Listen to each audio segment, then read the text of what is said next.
This whole room actually was based on the Met unicorn tapestries.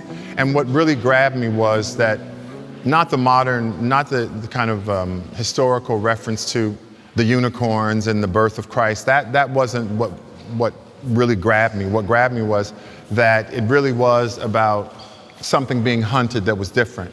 The title of the show, Ágora, which has to do with democracy.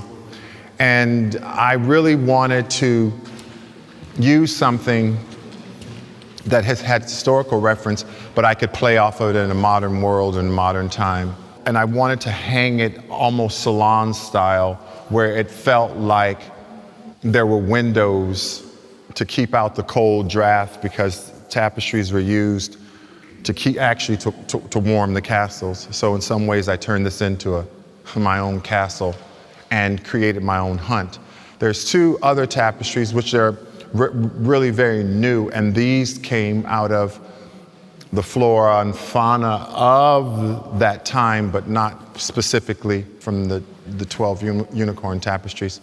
These more were really about the environment and fires and animals. I saw so many images in Southern California, where I'm from, that we had so many fires, and you saw so many of the animals running out of the forest, their homes, fleeing their homes, as well as many people, but I wanted to focus on the animal life. And so you have these two things going on.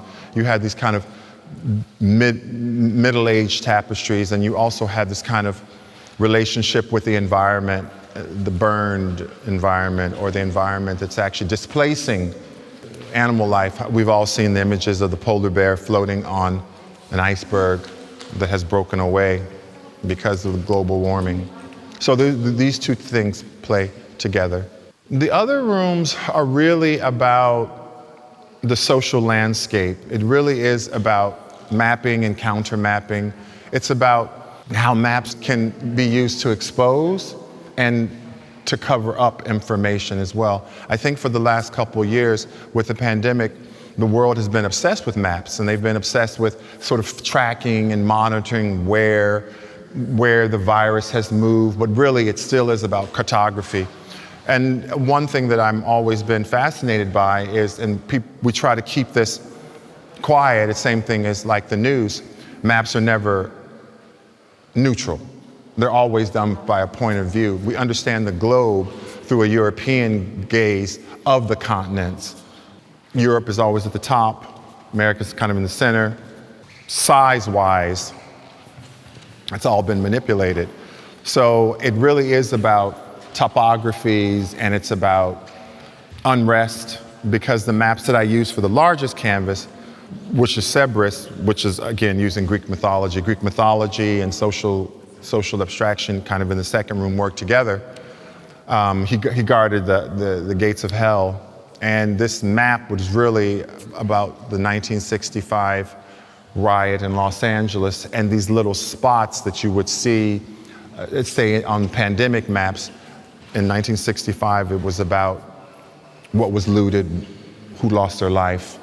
And so I kind of collapsed information and abstraction and mythology in the second and third room.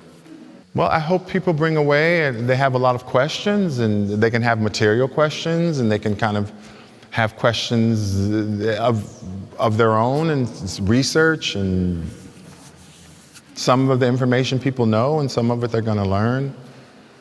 This is just me and my curiosity over the last 2.5 years.